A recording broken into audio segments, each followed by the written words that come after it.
you're growing this business. You've been doing some like incremental changes, doing the floors, you're preparing stuff around, you're adding some machines.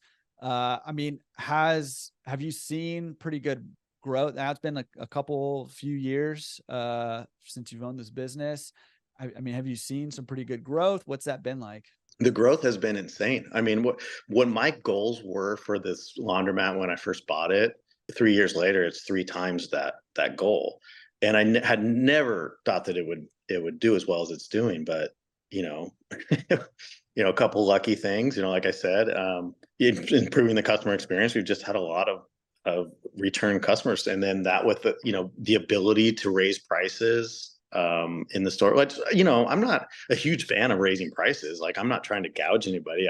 I have a lot of empathy for my customers, but I want them to get the value. But at the same time, like, I've got to make sure all my bases are covered, and we're doing the right thing for everybody. So, um, having employees is a lot of payroll. That's a tough expense. So we got to make sure that it's everything's working out right. And then, shoot, there could be a downturn at any time. You could have a competitor move in at any time, and are you prepared for that? So, yeah, the growth has just been huge. It's been awesome. Yeah, that's awesome. And I mean, I love hearing that combination of like, lucky breaks, but also, like I said, being ready for those lucky breaks, preparing for it, and having that going is awesome. And I mean, I'm sure the majority of your success is attributed to your detail in improving the customer experience and ensuring they're having a good experience. And I think I've mentioned on this before, but you said like a magic word for me, which is empathy. And I think empathy gets a bad rap, almost perceived as like a weak trait in a lot of Yeah, ways. And I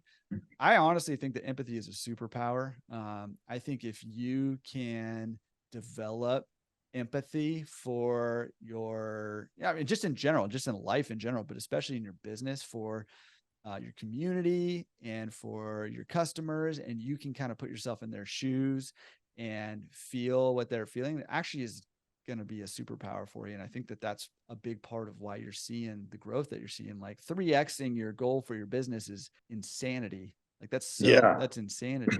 So congrats, for that.